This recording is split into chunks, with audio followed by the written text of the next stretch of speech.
eyatebolinze etteeka eryo ng'ayagala tukakasa nti bulijjo ab'amagye be babba ente okujjako ng'ayagala tugamba bulijjo ab'amagye be bakola ki obanga era ayagala tugamba nti ab'amagye be badde batundanga ebyambalo by'amagye mu baana ba Nuupu be bakwata nti bambadde engatto z'amagye ezengato si z'amagye anti bo bakwata bagamba zefa engato ya UPDF kati nsaba okutegeeza bw'oyambala engato ya UPDF ng'oli wa poliisi era bakwata kuba ya UPDF eriko UPDF ebyambalo by'amagye okubyambala bakimanyi bano abantu bagenda kubeera retired akozesa ebyambalo ebyo lineteeka mwe lwakuba temumanyi lwakiri papa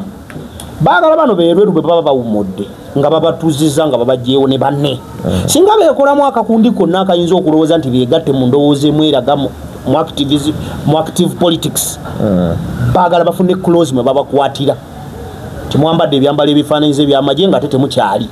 babakwatirawo nti lineteeka nga tunalowooza ku Kyagulanyi yekka ng'omuntu litunuulidde ne mu kye bayita transfer of power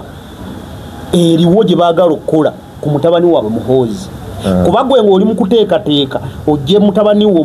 wa Muhoozi omuleete mu ntebe olina omukuriyetingira environment etagenda mutaataaganya nti ffe n'okubeerawo nti twalirwanye mwami Kasolo tulina kulwana ebyo byakola ki byaleeta lwakuba nti mu pozisoni ate mwe twesanga nga mwami Kasolo ate ayagala tulwanyise ye biri tubireka biyitewo kyova olaba akozesa embeera eyo ey'okwefuula nti byayogerako abyogera mu ngeri y'ekisirusiru kati budde buno tutya era naawe ombuuziza naye todisikasinze ki kyeyayogeddeko ombuuziza Kasolo kati awo tuba tuzze ku kyakola ki kyayagala so ne twerabira okudisikasinga Kasolo ki kyeyayogeddeko mu ngeri y'ekisaazisaazi ng'era ye akakasa kijja yitawo kuba bagenda fokasinga ku nze tactic si yakuva kuffe kwogera ku kyabwe yakwogera kuwo yakyogeddeko bwe baleeta Balamu n'akyogerako mu ngeri y'ekisirusiru nga TV etuula NBS barometer wakati mwami Balamu kyakoze ndowooza wamulabye mwenna nga babazza ku individual nga babajja ku issue tulabye abantu be bali bataddeko omusango gwa treason nawo omusango gwa treason wano mu Uganda gujja kutiisatiisa abantu bwe bagukussaako tugulabye nnyo nga gujja kutiisatiisa bantu nti abantu bonna abafunye omusango gwa treason bali bweru balya butaala waga yalidde mu nsi olukwe yalidde ekisooka mu musango gwa treason tegubaako bujulizi bukulumika kubeera ng'oli ku treason ku keesi ezo zonna zitwakalaba wano tetunalabayo obujulizi bulumika muntu kubanga abadde agwana okuba nga ali ku musango gwaki gwa treason kuba tegulina guidelines bujja kukya tukola big announcement nga nene mwene bakange mubere shocked abagisuubira tugambe twagisuubira abagisuubira nga tugiraba nti tambula watu ina clear information ne source but if you configure byolaba around the table omanya nti abajja basiraamu bakatuliki kubanga table baba bagitaddeko ebyokunywa bidescribinga ekikula kya pata egenda maaso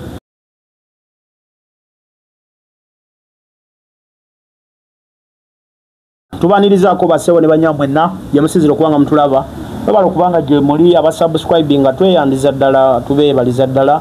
babala okubanga mutugoberera tuzze olunaku olwaleero ensonga ze tugenda owayawayaamu wano era bulijjo nga bwe mukimanyi eggulo kwabadde mwoto mu parliament wali etteeka erya UPDF Act nano nze kye neewuunyiza nno wenyina bingi bye neewuunyizaamu Edizike Edward nga bulijjo yenze mwanjuzi nzize wano Nanvix Angelo Praise tubenga tutambuza oma ekintu kino lunaku olwaleero bingi bye tugenda otunuulira ebyabaddewo olunaku olw'eggulo nga tetunagenda wala ensonga ya yetteeka lya UPDF nga tetunaba gidiginga so deep nsooka okwebaza mwenna abagasazeewo bannaye ne mwagala channel yaffe we love you so much mwebala okubanga mutuwagadde twagala tubulayo ndowooza abantu nga 100 tweze omutwalo mwebale ne waka waffe omulaba n'omushyalinganga ne mumwongerayo thank you very very much tusiima we appreciate we don't take it for granted tubaagala kakati olwaleero we tujidde etteeka lya UPDF Act lyateereddwa kibaita lyafuse bill lyatwaliddwa mu parliament to be amended. Etteeka lino lirimu ebintu nno bingi naye kankubuulire ku misango egiririmu. Mulimu kibaita aggravated robbery. Aggravated robbery mwe muli ndowooza okubbisa emmundu, okubbisa eryanyi, okubbisa ow'amaanyi agasukiridde. 1. 2. Mulimu ensonga ya cattle wrestling, okubba obubbi bw'ente. Buli teeka lino no lirina kye lirina. Teeka mu misango gino egirina obukozesebwa mu kooti y'amagye mulimu treason. Kye tutamanya ddi lwe tumanya omuntu nti azizza omusango gwa treason. Awo no wali ekibuuzo. Ekyokubiri, okwambala ebyambalo ebyefaananyiriza engoye z'amagye. Kankebere wano saagala abawuliriza abagoberezi baffe mbamaanyi muli basajja bagezi nnyo. Mu misango gino mulimu murder, aggravated robbery, kidnap with intent to murder, treason, misprision of treason, or cattle wrestling. When the person without authority is found in a possession of cells or wears a uniform of the defense forces, or where the prison is found in unlawful possession of arms. Kyekyo kyenkugambyeko wali ebyambalo ebyefaananyiriza ebyamagye n'ebirala bingi. So njagadde mbikumenyere gwatugenda tugoberera ensonga ziri bbiri zenjala tutunuulire mu tteeka lino. 1. Etteeka lino litunuulidde bantu bafaanana batya. 2. Nga tukyabonaabona n'essiga eddamuzi, ng'essiga eddamuzi likyasanze akaseera akazibu mu kuwozesa emisango ne girwayo emisango ne gituuka n'okuweza emyaka 2. Tugudde ku kizibu kati tuzze mu kooti. Of which nze nnyina mind egamba tugenda kukya olunaku lumu batukwate batugambe mumanyi ti emisango gyonna egibadde gigenda owozesebwa eri mugireeteko eno tubayambe. Ebyo nno nga bikyali awo. Awakulu wenjagala owulirize gwagenda okutugoberera. Munnange kooti ensukkulumu yasalawo negamba emisango tegisaana kuwozesebwa mu kooti y'amagye. Abenaleemu bwe babadde babawa missioni eno babawabuddemu amagezi nti nno nedda ekinyuso ekiri mu misango gino okutereza mpisa mu magye. Naye abaffe emisango omuli okwambala ebyambalo ebyefaananyiriza ebyamagye ate ng'oli w'amagye olwotereza mpisa mu magye, baani ababadde babyambala? 2. Baani abatunda engoye z'amagye bw'oba oŋŋamba nti otereza amagye? So contradictions nyingi, naye Anvix wali wano agenda tubaako byatuwayizaamu nange kwenja okugattiriza ebimu ku ebyo binyinza okulowooza ku tteeka lino erya UPDF Act. Nalabyeko Joel Ssenyonyi banange baafuna loopu abaana ba Nuupu. Ssenyonyi yali yagayagayiza speaker n'ayagala n'okuba emmeeza mugaye, you come and be and chair the parliament. Naye alo mugamba amaama abo abaana kyabaleeta omwo kuwakanya bye muteesa na kubawabula. Nendaba Ssemujjuŋŋanda akyalumye ejjiiko tasaaga n'ebirala. Anvix buuza ku bantu. Mwasize mutya ne musiba mutya abalabi ba Great Media. Mwebale kubanga mugyekuumiddeko, mwebale kubanga musubscribinga, mwebale kubanga musharinga, abakomentinga, abatuwa submissions zammwe ku mikutu gyaffe gye tuyisaako okuliko enamba zaffe eza WhatsApp. Bw'oba olina information yonna tujyaniriza, bw'oba olina okuwabula kwonna era tukwaniriza. Angelo Praise Anvix Bank, sikyusa mannya geego. Tutandikira awo Anvix. Ejjo enkalu zanoonyeza obukongovule mu parliament ku tteeka lya UPDF. Nga bapakuka kiki bayisaawo kati? Bafuba okulaba nga ebbago lyabwe balifuula etteeka mu bwangu ddala. Nga ndaba bakipise. Edi bw'otunuulira obuwairo bwe batadde mu bbago lyabwe, emisango egifulumiddemu, amazima matuufu tegirina egikonagana na tegirina egiconnectinga n'amagye. Of course. Okuggyako nga omwami eyatebolinze etteeka eryo ng'ayagala tukakasa nti bulijjo ab'amagye be babba ente. okujjako nga tugamba bulijjo ab'amagye be bakola ki obanga era ayagala tugamba nti ab'amagye be badde batundanga ebyambalo by'amagye mu baana ba Nuupu be bakwata nti bambadde engatto z'amagye. ezo engatto si z'amagye anti bo bakwata bagamba engatto ya UPDF. Kati nsaba okutegeeza bw'oyambala engatto ya UPDF ng'oli wa poliisi era bakwata kuba eya UPDF eriko UPDF. Okitegeera engatto ya UPDF eri labeled bulungi nnyo ne UPDF. Engatto ya poliisi era eriko UPF eri labeled bulungi Uganda Police Force. Engatto ya prison era eri labeled bulungi nti eriko Uganda Prisons. Kazibeere empingo tewali kintu kya security organ ya Uganda nga tekiri labeled wajje kigwa. Eza prison ziriko prison. Ez'amagye eza UPDF ziriko UPDF. Kakati engatto ze beesibako ze zino zi desert bazita bata desert storm. Ezo si engatto z'amagye kyokka amagye gazambala. Naye tuziraba mu nsi zonna n'abantu aba bulijjo bakola ki bazambala si ngatto yaki y'amagye. Okujjako wano nga bagenda gi customizinga batugambe mbwe eyo y'amagye kati temuddamu kola ki kujambala naye ngatto teri customized. Okitegeera kati Amix mu kino nina kyenjagala omanyi emisango gye baleboli kuba nabadde netegereza eggulo nabadde ku barometa awo nga ntunuulya kano akali enkoko kasolo naye muntu n'olya ne ŋŋamba awolereza kyategeero batakimanyi. Nze Edi nagambako abaami abo si basiru. Mwami Kasolo sajja mugezi nnyo era ku bugezi bwe baba muwa omulimu balowooza ajja kukozesa obugezi bwe ayingize mu bantu mu balabi ba TV oba bawuliriza ba TV abawuliriza ba radio kibali kye baagala abantu bakole ki bawulire n'okutegeera bategeere. Naye mu community mwe tuli Edi si kyangu kati kulimba muntu nti era omuntu ayogera ekintu because the public is aware of everything n'otegeererawo nti Mwami Kasolo ddala era gwe mwenyi n'otaniko gayi tebasobola kufunayo omuntu asobola balimbira naye bamugyewa kuba naawe ogudde wano ogamba otegeera ne bakutwala era tosobola ate ogenda bagamba ky'abantu gwe mu pozisoni y'akasololoza abadde agenda tugamba ki tewali. So the problem teyali badde kuba Mwami Kasolo problem yali badde kubitibwa Mwami Kasolo bye bakola ki bye batembeeta nti ffe n'okubeera nti twalirwanye Mwami Kasolo tulina kulwana ebyo byakola ki byaleeta lwakuba nti mu pozisoni ate mwe twesanga nga Mwami Kasolo ate ayagala tulwanyise ye biri tubireka biyitewo kyova olaba akozesa embeera eyo ey'okwefuula nti byayogerako abyogera mu ngeri y'ekisirusiru kati budde buno tuchat era naawe ombuuziza naye todisikasinze ki kyeyayogeddeko ombuuziza Kasolo kati awo tuba tuzze ku kyakola ki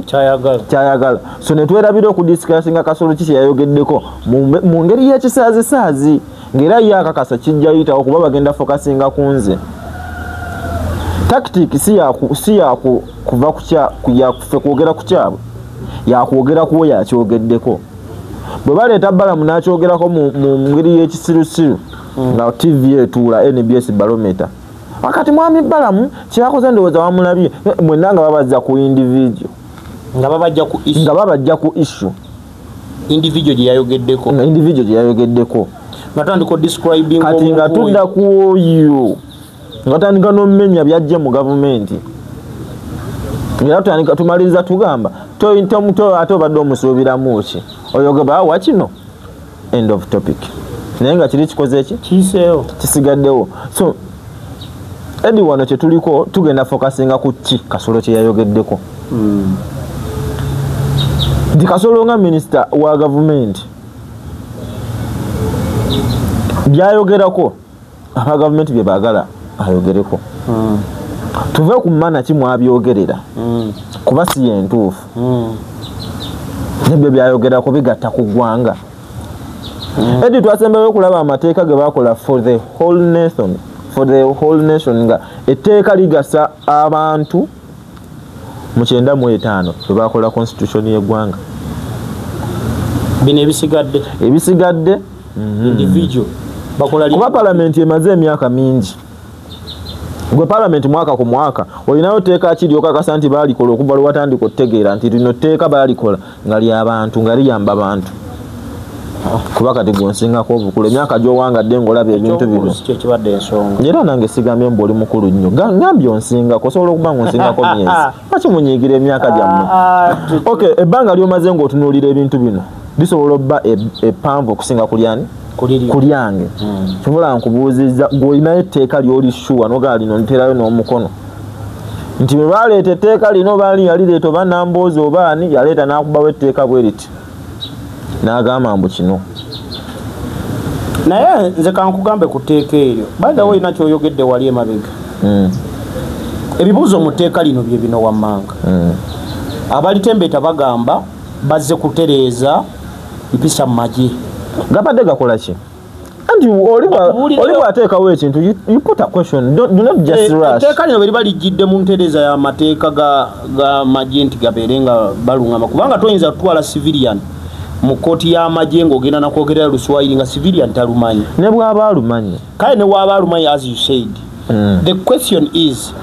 high court eyaissuinga n'egamba newalulingi yaayo ng'egamba nti n'emisango egiriyo nga gyaba civilian bunambiru with immediate effect gikrosinga egidde eno bo baali balisinzidde kuki nti etteeka lino bagenza olitwala ne mu parliament ng'ole limaze contradictinga ne Supreme Court koti ensukulumu bo balitukase batugamba we need this law liyite ekibuuzo kikino kyobadde otandise nakyo ku misango gye bataddeko egigendowoozebwa mu kooti mulimu okubba ente abamagye mwe mubadde mu bente ekyokubiri mulimu okulya mu nsi olukwe abamagye mubadde be balidde empanga mu kulya mu nsi yaabwe olukwe ansa yiino bw'omanya nti ogenda ku eliminating abantu mu magye omuli beerweru omuli abalala banne abali mu kaliba 130 olina okuyiiya etteeka eri n'abakugira nti obakwata mu activism wa politics obateekeraho emusango gwa treason etteeka gwe mutima mwe bijjira tu eno cattle lwaki bagireeta eyo waggulu mambuka wayinza okuba nga waliyo rangoz ezo naye nga zirimu ba individuals be baagala batwalire mu tageti ey'etteeka ery'ente ebyambalo by'amagye okubyambala bakimanyi bano abantu bagenda kubeera retired akozesa ebyambalo ebyo lineteeka mwe lwakuba temumanyi lwakiri papa baagala bano beerweru bwe baba bawumudde nga babatuuziza nga babagyewo ne banne singa beekolamu akakundi konna akayinza okulowooza nti beegatte mu ndowooza emweraga mu active politics baagala bafune close mwe babakwatira timwambadde ebyambalo ebifaananyiza ebyamagye nga ate temukyali babakwatirawo nti lineteeka nga tunalowooza ku Kyagulanyi yekka ng'omuntu litunuulidde ne mu kye bayita transfer of power eriwo gye baagala okukola ku mutabani waabwe Muhoozi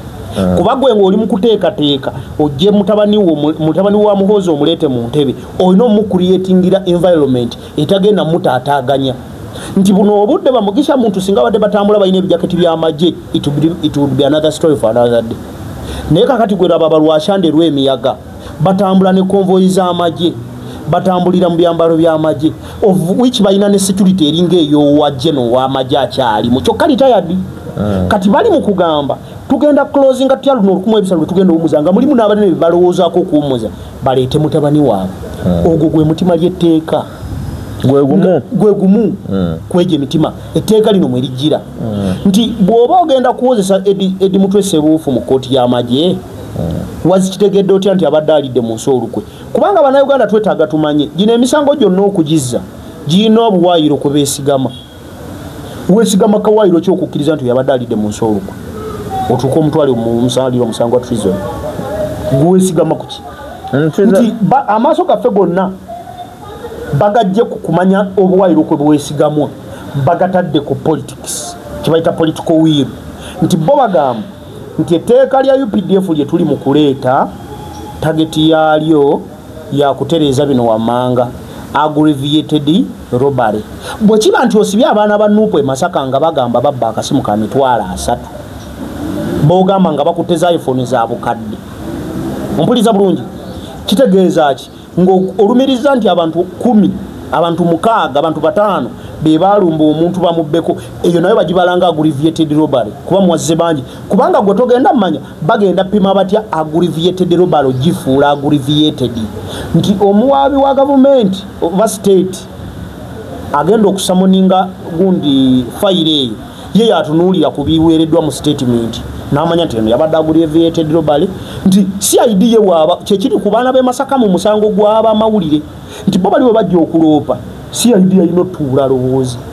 kati bano abayinza okuba basesweta ne jaketi bakozesezzaaki nagabalaka babadde n'ebisi mubisi bayinza kuba naki mbwambe nti bano abaana baagala okibukamu naye bongo CID toyina ngeri gyogenda mukakasa nti babadde tebalina force yanjawulo nti kati baagala kuzimba kifaananyi in 2 ways engeri gye bagenda okueliminatinga ababwe mu magye bawumule baba closing nga tebagenda kujja mu active politics nti omusango gw'okulya mu nsi olukwe gwatulaba njagala obuuze biki byokola okutuuka okukubala nti olidde mu nsi olukwe era kibonerezo kikyofuna ng'olidde mu nsi olukwe kati ojja kunzika nga balina bagenda osiba emyaka 2 ng'omwana yali mu ntebe bakuteeke munda todda kubanga gwe Munnayuganda njagala amaaso go gaggule obeere n'ebibuuzo 2 bataddemu omusango ku misango egigenda owozebwa mu magye mulimu okutunda ebyambalo by'amagye n'ebya prison n'ebyefaananyiriza on'okubyambala okubituna n'okubyambala njagala abatugoberera mutubuulire nammwe abawagira enaalema batera okujja mu comment section wawe mumanye edduuka eritunda ebyambalo by'amagye we tuyinza obbigula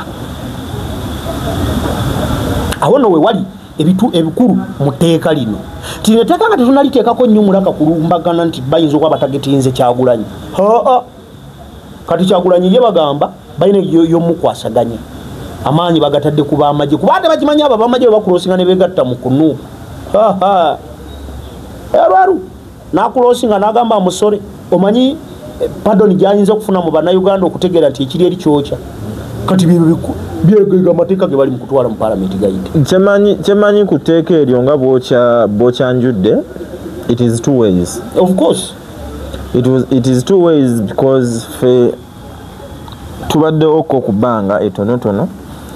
tulabye abantu be bali bataddeko omusango gwa treason nawo omusango gwa treason wano mu Uganda gujja kutiisatiisa abantu bwe bagukussaako tugulabye nnyo nga gujja kutiisatiisa abantu nti abantu bonna abafunye omusango gwa treason bali bweru balya butaala waga yalidde mu nsi olukwe yalidde ekisooka mu musango gwa treason tegubaako bujulizi bukulumika kubeera ng'oli ku treason ku keesi ezo zonna zitwakalaba wano tetunalabayo obujulizi bulumika muntu banga abadde agwana okuba nga ali ku musango gwaki gwa treason kuba tegulina guidelines okitegeera nti nga mu nsi endala bwe bagamba nti omusirikale yalumbye ensi endala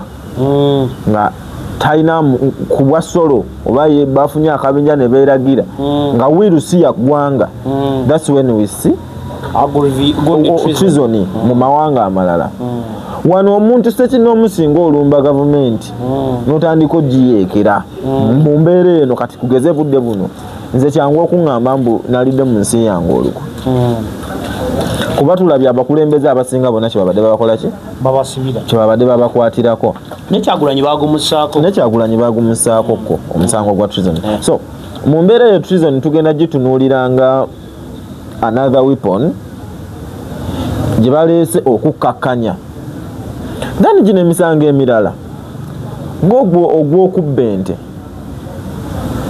ng'ogw'okutunda ebyambalo n'okwambala ebyambalo ebyefaananyiriza egyo giri ku sayidi eno okusinga kati bw'otunulamu ku mbeera gye babadde bassaawo nti abaana ba NUP bambala ebyambalo by'amagye oba ebyefaananyiriza ebyamagye kitegeeza bagussaako omusango gwo ne gufulumirako emyaka 10 nga punishment abaana bagenda kukola ki kusibamu kyebalina muki mu ndowooza. Omusango gw'ente ogwo ate abantu b'NRM abawangalira mu bitundu ebyo ebya Katokolido baali badde tebaguwagirira ddala. Of course. Kuba tekugenda lyaffe, gugenda lyabbo. Leero badde bawaayiriza banakuwaayiriza batya nti wabbye ente ng'oli oli Kyaddondo mu tawuni wakitegeera. Tekugenda lyaffe, gugenda lyabbo. Lwaki olina kyoteerabidde mwaka mu etteeka ly'ente tokimanyi nti kuba Lokeki yali avaawo nze njagala amaaso gammwe kati nga bwe mutera tugamba nti young generation ngezi. Lokeki yali avaawo yatava mambuke kati baba bamanyi nti balina emitima egisalawo bwagamba oyo I will not support you ebeera eyo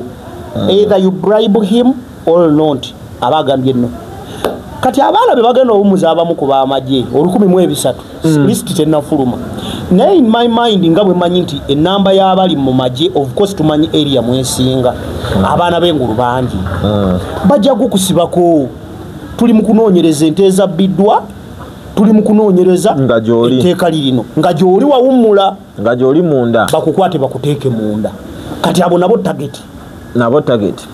Babala bagenda owummuza bagenda kukola ki, so it is a threat to them. Kati weesanga ng'ekkomera lijjuddemu bawummudde 300 ng'olukaaga luze mu kkomera lubeereyo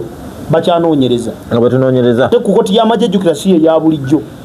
kuba zino civil courts kirala nnyo osobola okukola appeals manya mu kkooti y'amagye be ba Alpha and Omega. Eddie kino ngera kisaba ababaka b'NRM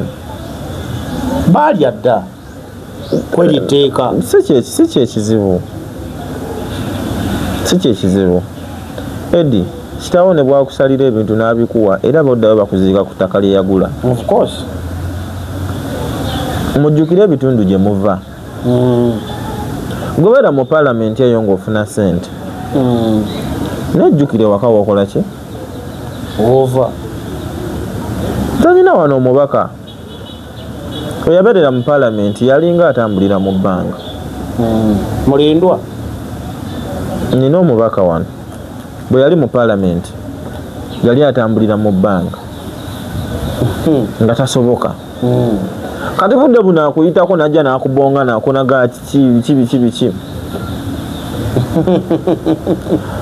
Omubaka oyo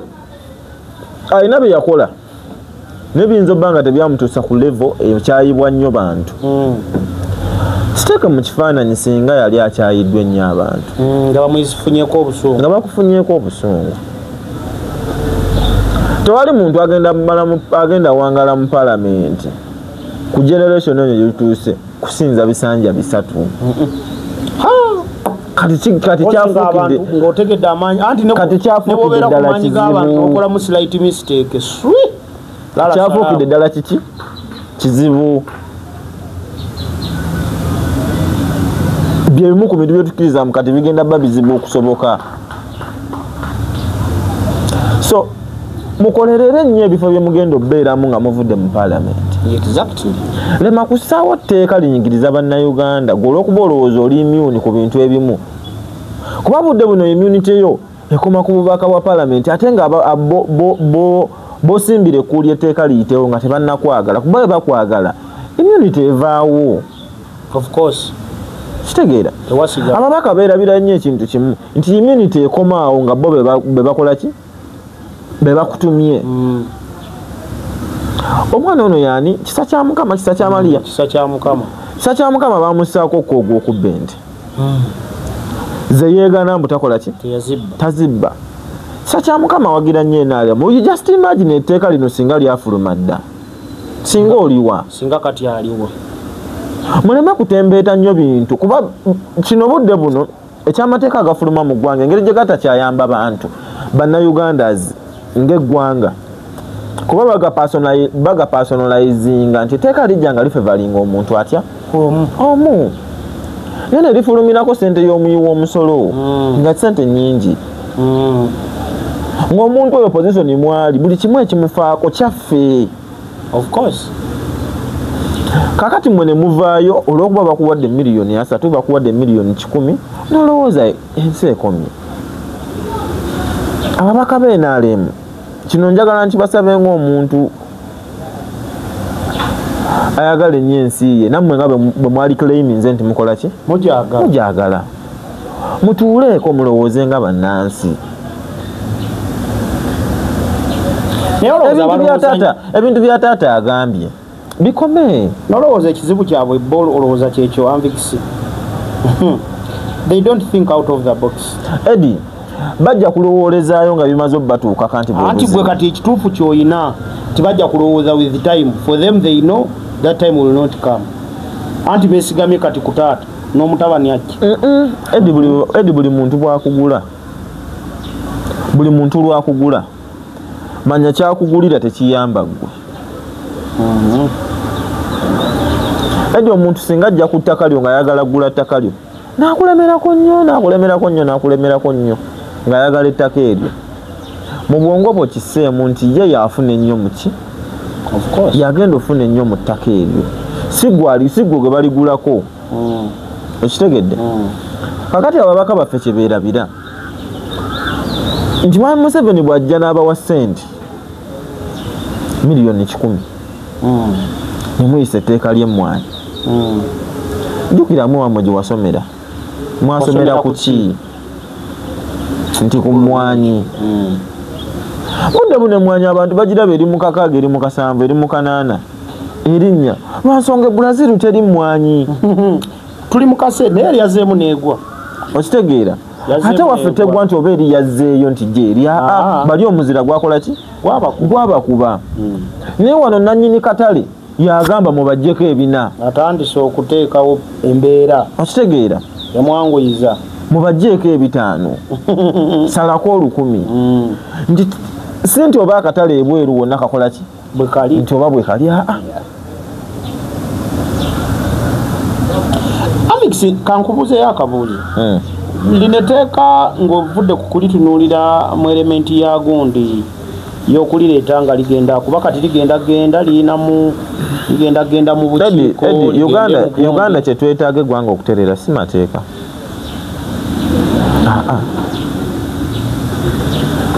eggwanga okutereera si mateeka kuba Uganda we tuli wano tetwetaaga mateeka kutereeza nsi ngenda kuwa example ku Mwami Mpuuga woza Mwami Mpuuga wali awo teeka kyeri muvunaano okola ki ku bye yakola teeka kyeri muvunaano tewali n'akyali mu position yogera ekintu mu Uganda ne kiwulirwa lwaki amateeka tegaaliyo nti oba omuntu asobola omuloopa mu Uganda kye twetaaga kwe kuteeka omuntu mu position yetegeera mbu ekyo kyokoze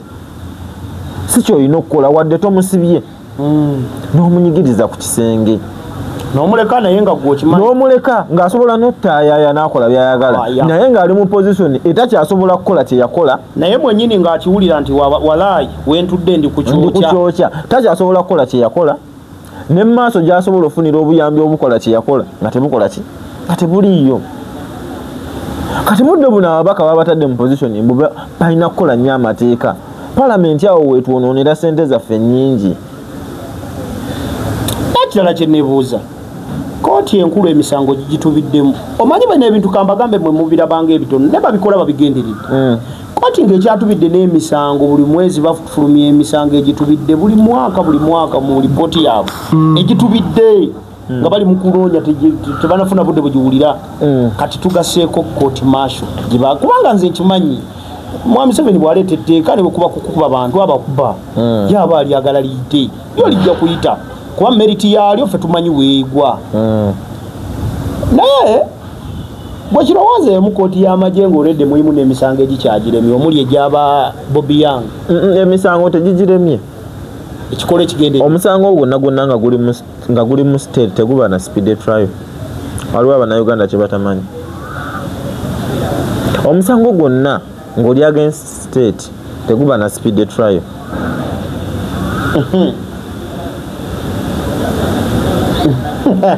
akono omuntu ayinza obutakategeera nti ebimu babikola babigenderedde bugenderezi nti tukyanoonya bujulizi kati nga kugwase Wanyana n'omugenzi ekisooka gwe omusango ogutaba na bujulizi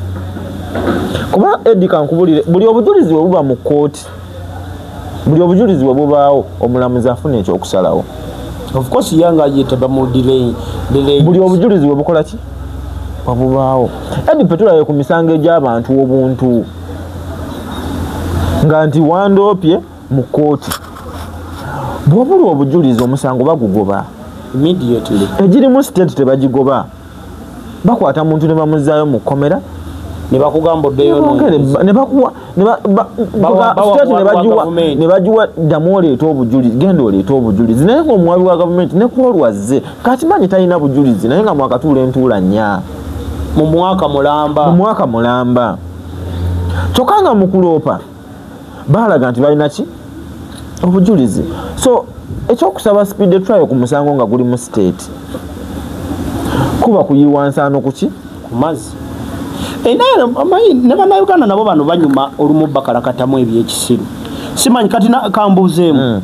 era bagenda kujja beebuuze ku bantu nti etteeka lituliyiisa oba tetuliyisa etteeka okusinziira n'engeri gye balireese ku floor of parliament lyamankweto liragirawo nti etteeka lyagala lirina oyitamu naye teriri mu proper ways ez'amateeka gonna gonna bwe gafuluma etteeka balireese nga tebalina certificate eya sentence implementing etteeka ne bamala ne bagireeta naye nga n'asoma etteeka eryo teyeteeseteese kuba baali bakidde abantu ng'aba ono yagira ate kati onazeka okitegeera so edi lwakuba nti bannayuganda tetunafuna ffenna kitukwatako nga ekitugatta nga kiri mu bulumi waliwo omusajja yampa olugero wali nga tukola interview tuwe tulifuna ekitugatta yatuwa ekyokulabirako kyembwa n'embizi embwa yali egoba akabizi zokkalya ne zigwa zombi mu ttooyi embwa bwe yagwa mu ttooyi n'akabizi mufo kyeyandigaeka ngende mu maaso n'olya akabizi ate yalwananga kukaaba bwevaayo kati ekizibu kiba kibagasse akabizi kakaaba kaveeyo n'embwa ekaaba kati ndowooza bannayuganda ekitugoba tekinatusuula mu kinnya kyekimu ate kana akalwa okalaba agenda kubaamu tricks nyingi ekyo kyo njagala nkigabe bannayuganda mukimanyi kana akalu kalimu tricks nyingi era mugenda zuukuka ku makya mukeere waliwo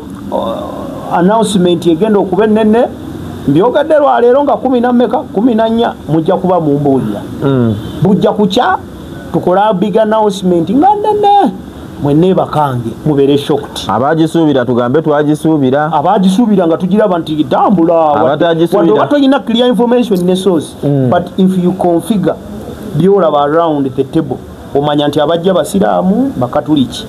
kubanga table baba bagitaddeko ebyokunywa ebidescribinga ekikula kya pate egenda mu maaso omanya nti wano bw'ataba musiraamu mulokole baleese zi pure heavens zezituddewo kasoda nga kangi kasoda kangi omanya tunalaba koko lakalebo simanya Jameson simanya focusings gwe baleeta naawe ng'abakombi babidde kati announcement fetulaba ogeza kuyisaawo around table abanajebeera around table tulaba ebi kubanga kankugambe olaba mwenamwe mwena kye mutamanyi olaba omukolo ogwo gwabadde ekololo olaba ekigabo CDF kyeyayogedde ku misaala gy'abakozi gy'abasirikale tyagenda bakwatamu ne welfare olwomanya motivational speaker atandise yalunda ente nnya ezimuleetera embizi 8 motivational speaker atandise kyongamba omukulu CDF yakakimanya nti welfare y'abakulumbi ate nga gyabadde kale nowakirisi nga yandibadde owebunayiranga nga Sempijja bwe yali bamulanga ki nga minister wa defense nga musajja wa byabulimi naye omuntu abadde mu magye otugambe welfare y'abamagye nga ku mulembe gw'amagye woosanga atalina ranka yonna nga alina mansion welfare yakijja agenda otereeza waliwo the few individuals so ebimu statement ezimu zijja with the background actions wezotagenda kulaba so omukulu atandise bakwata mpola atekako n'akasebo very soon mugenda kuwulira announcement mwe muteeke waaga naye omukulu bamuweweese nnyo ani omukulu kuba kati nze nsaba kutegeeza nze sikakasambu asobola okusinga kazeeyo okwagala abantu abo of course era muzeeyi abaagala ennyo nakitegeera anti ekyo manyi merit mwe kigira manyi mwe kigira anti tuli ba mukwano ne kuduka wookolera bwe mba nkimanyiko nti onaatera okuvaawo ate nesiga nnyo boss Moses gwe nkubira ate njagala osimweno mba mmanyigwa kati obwesigwe bonna nembujja kugwe nembuzza kwoli ajjawo agenda okukolerawo nga baŋŋambye afikisa waliwo omwezi gumu ne baŋŋamba adolo yajja kati amaanyi gonna ngazza ku dola ajjawo tugetinge connection kati anti omanye ekiddako babuulye katwesiga omutabani sinakwesiga mutabani oba omutabani okumwesiga kyali baddaawo ye trust eyiye yakwenforcinga exactly kakati abantu abo sibangu bakumatiza kuba bebyabyo ebisinga bibeera birina olabibwako of course kakati nga tannaba kubeera mu position ebalagako kagira nga abateerawo nti kati nze ebyo mbikolako yeah of course waliwo nekyalano kyemutaategedde mu speech ya president nga sinkanye ba high command yaliyo ba Monday oba Sunday wiiki eyo nga tugimalako Saturday Thursday ya wiiki eri waliwo ekintu kye baayogera naye njagala mmanyi is it one way traffic or two way traffic which one okukukwatako bino bye babadde bavuma Janet ne bavuma Muhoozi ne bavuma Museveni mugenda kibendegera mugenda kukwata ne bafulufiga abavuma Kyagulanyi bano abaana basefuka abavuma Kyagulanyi oba mugenda omanyi amateeka gano mugaleeta ne muleetera bannansi abali wansi okubeera mu buzibu immunity nze sikanya kutunze sinza tula mu kamera nvume muntu sibisobola I give out my reasons kubanga okukyusa Uganda tetulina kuvuma tulina kwogera ebituufu bye tulabako netugamba tulabye kino naye gwe nooleeta etteeka ng'ekigendera ky'etteeka ate otunuulidde muntu agenda vuma pulezidenti yekka n'oteebuuza agenda okukeera avume Katikkiro agenda okukeera ku makya avume Ssaabasumba kwaliwo omwana yavuma Kazimba Mugalu nenga Mukama kubanga bino ebintu tebigira mu element mbu opposition kyekigendererwa wabula suffocation abantu atuuka abantu amu banoonya bafulumiza obulumi nga basigazaawo ekituli yes kubanga ne bali bemulaba abavuma president nze nga nzisinza kukeera nvume president yefawute novubona oba buyina mu buyinza oba si mu buyinza yaliwa sinza kukeera nvume Muhoozi sinza kukeera nvume Janet nedda naye tugamba kubanga nekyagulanyi bw'omwegendereza ebiseera ebisinga bw'aba ayogera tavuma ayogerwa ku bikolwa kati bwe tuba tuli mu layini ya transition oba okukyusa obukulembeze tetulina kuvuma leka twogere etteeka liyinza okukwata balamu ng'avuma bane balitwanguyiriza anti kyembuuza nedda si tteeka bagambye kati kati bakunyigira neeyo tebagenda baleetanga bino mbujangu owoze wapi kukubirawo migo giwulire basement galunyankole berugana toka naye nze nsaba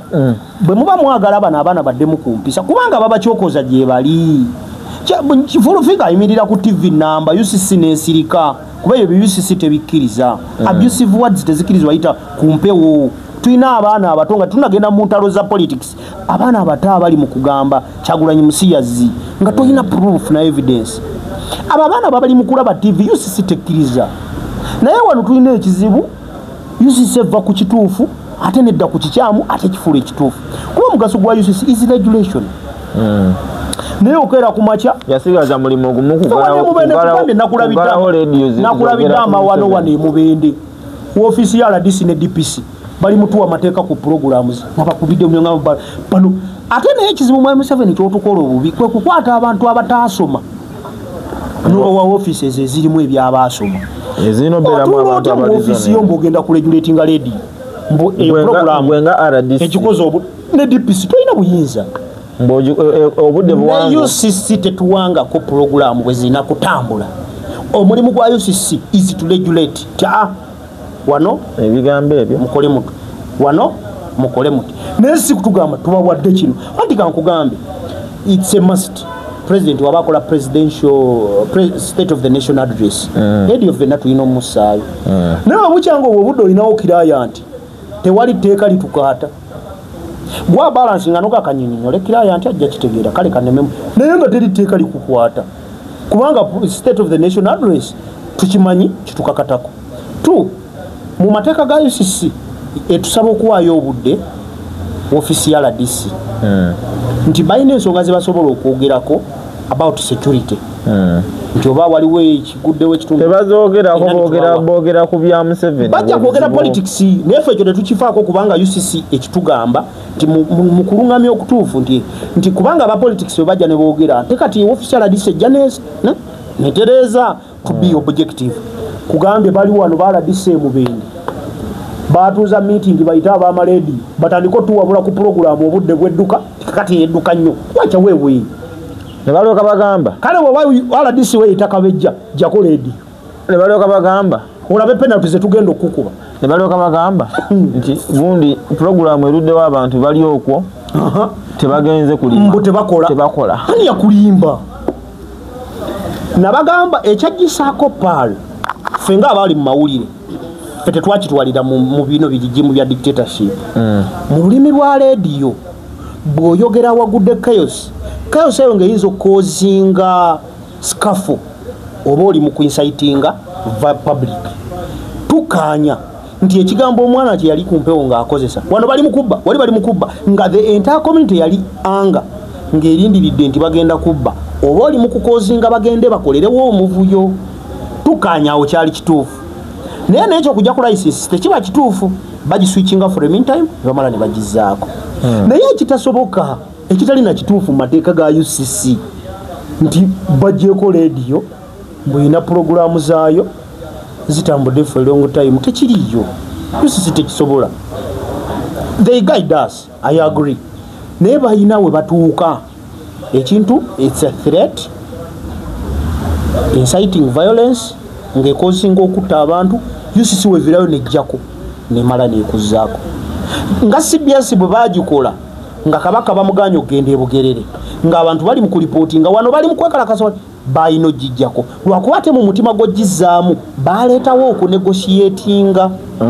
naye nga in real sense singa bali tebaleeseewo mutima gwa kunegotiatinga awo UCC yali ekoze ekintu ekiri mu layini yaakyo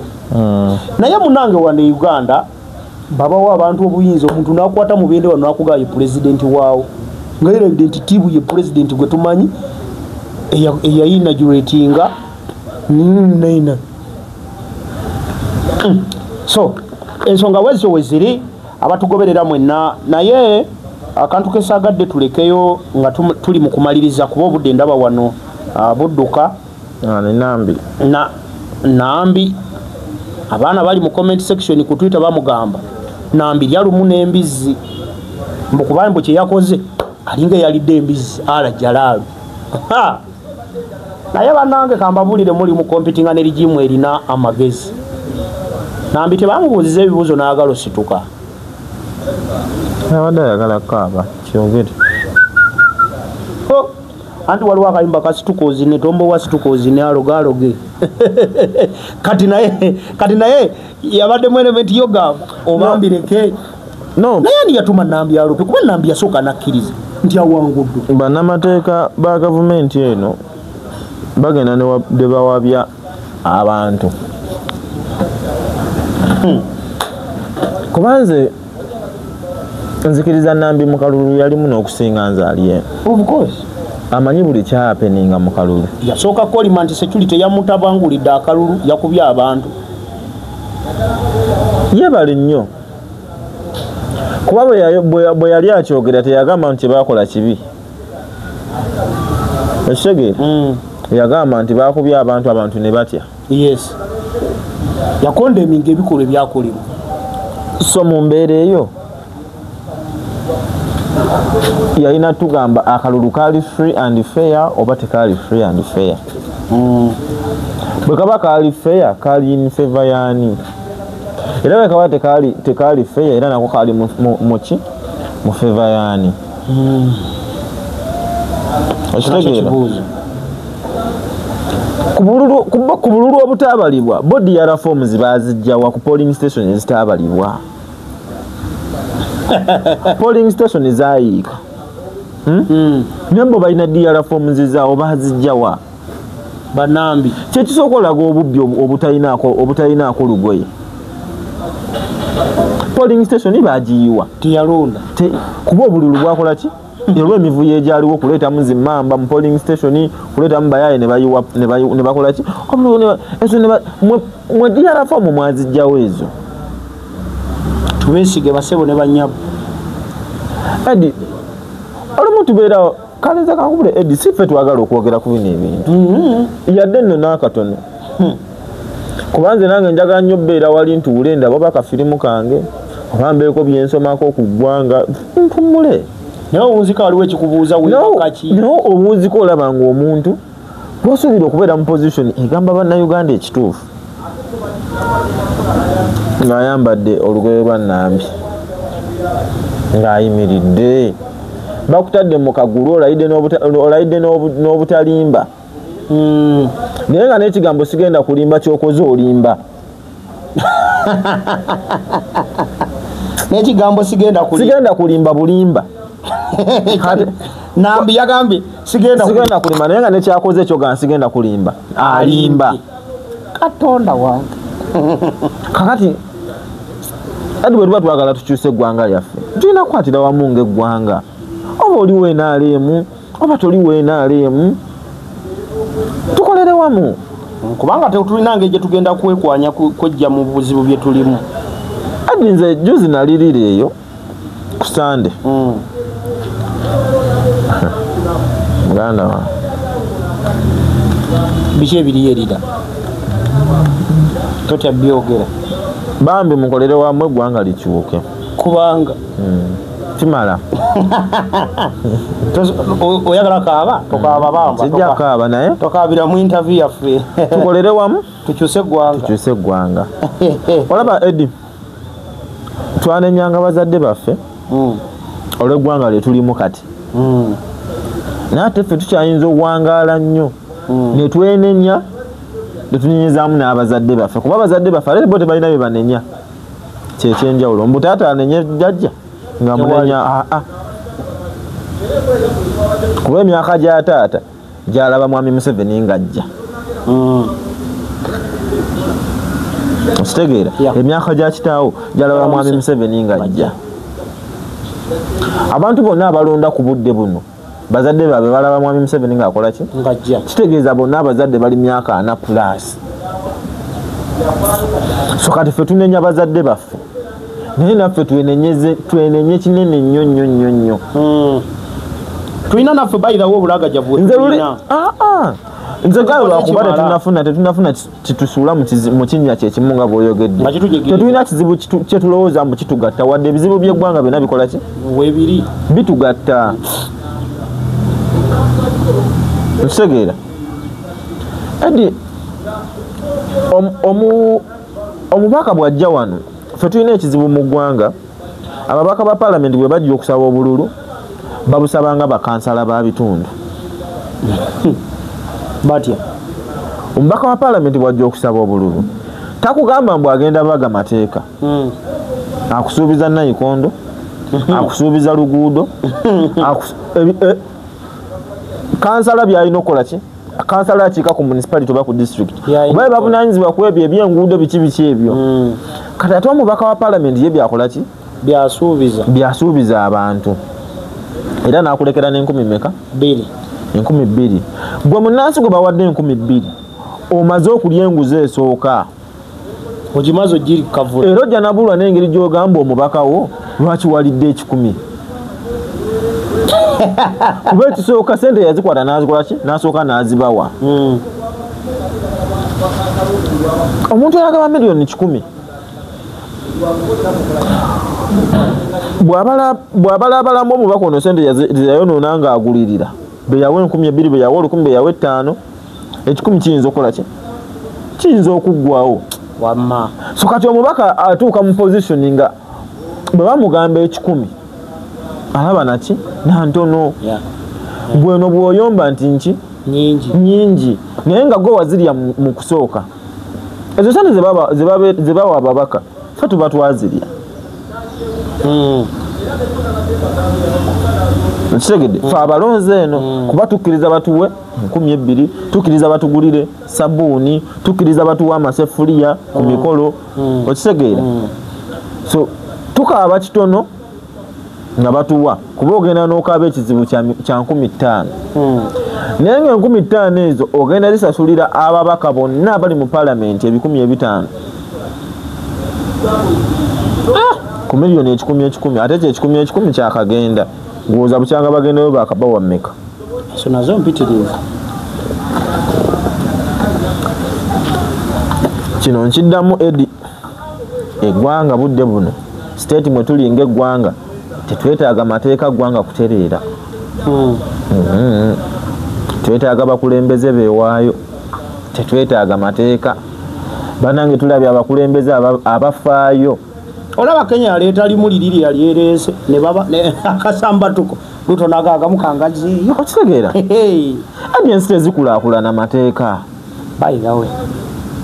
naye omusajja Ibrahim Traoré bannaye kyeyekola wali kati golowooza ebyo byakola bikolera mu mateeka ki omwana w'omusajja agenda ate ndowooza kati abakulembeze ba Afrika bangi bagenda mukyawa bwe bateerayo babatuuka ne babanyiga ne babajja kubanga kati bawulira kye bawulira si kye bandiyagadde mu nsi batanze n'okutambuza bino binarrativu mbu abantu balayika mbu ffe twagala abantu balabe ku lutalo ife anti fe ababulira abantu mbu ensi yaabwe erina okukyuka twagala abantu balabe lwaki Mwami Museveni ategeka akalulu si kukyusa bukulembeze balabe nti ku lutalo bali mu kuleeta example embi zebaweerako abantu tetujja sobola naawe ebyetalo tebikyasoboka wano bujja kukyuka obuyinza kankubuulire wakuba buli kimu kisoboka nze njagala ekyo kijje ku nze buli kimu kisoboka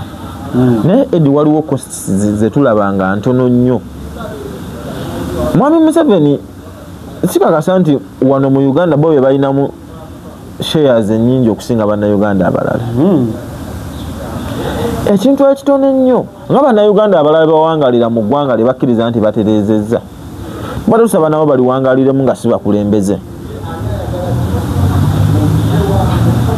kuba mwe mukkiriza mbu eggwanga likoze ki literedde ayonja oluzi yasiibawo eggwanga lyonna mwalitereeza baki temulireka balagewo batuule banyumirwe bwekyogerako laka kyotamanyi nedda nti eggwanga si tereevu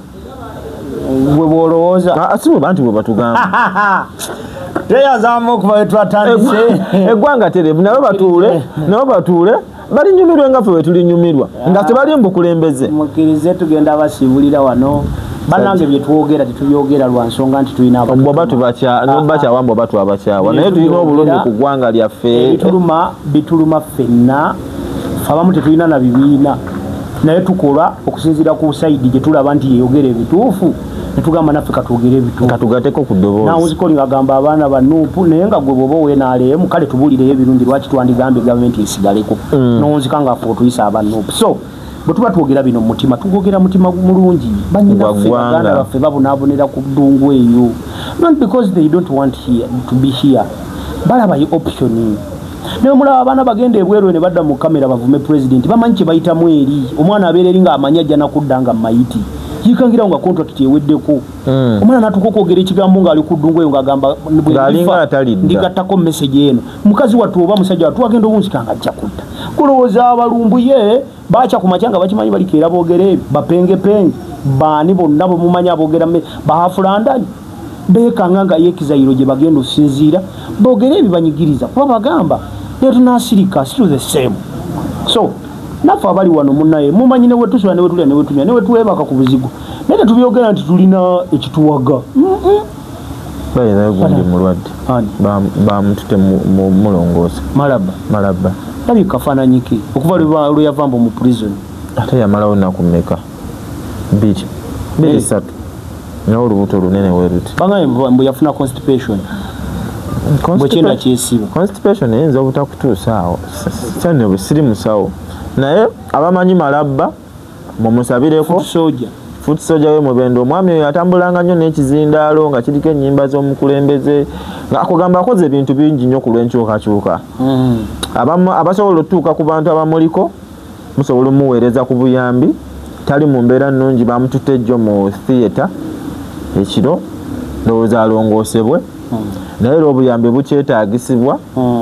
so tusaba alina obuyambi bwonna abutuwe bw'oba osobola obukwasa edi bumukwasa oba osobola obunkwasa bunkwasa bw'oba olina ne gw'omanyi ali close ku malabba bw'osobola omumutuukako muweereza obuyambi bambi akyabwetaaga nnyo ndowooza waliwo omwana gwe baagasse ka vidiyo ke anti lugimu apologist Calvin Kayanja abadde ngambye omwana n'ogira lwaki olwogedde erinnya lye Calvin kumanya omanyi